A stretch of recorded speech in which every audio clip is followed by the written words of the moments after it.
Hello everyone, welcome back to my channel. আগের একটা mini ভ্লগে আমি তোমাদের সাথে শেয়ার করেছিলাম আমাদের মীরবাজারের শীতলা মন্দিরের দেশ পুজো। আজ দেখো দেশ পুজো থেকে ঠিক দুদিন পরে, অর্থাৎ আজ মঙ্গলবার, শনিবার হয়েছিল আমাদের দেশ পুজো।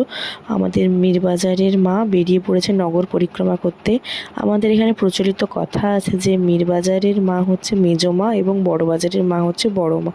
আর দেখো নগর পরিক্রমা শেষে মেজো মা বড় মায়ের সাথে দেখা করলো, দিয়ে তারপরে তিনি তার নিজের মন্দিরে প্রবেশ করলেন। এবং এই যে দোলা, এই দোলায় করেই মা হচ্ছে নগর পরিক্রমা করতে বেড়ায়। প্রত্যেক বছরই দোলা আলাদা আলাদা হয়, মানে নতুন নতুন দোলা আসে।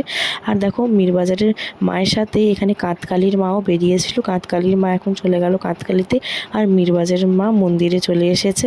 আর দেখো এখন মন্দিরে মাকে এখানে দেখো দোলাটা রেখে দিয়েছে। আর তারপরে হরিলুট হলো এবং তারপরেই মায়ের ভোগ খেতে আমরা সবাই মিলে বসে পড়লাম। বাই।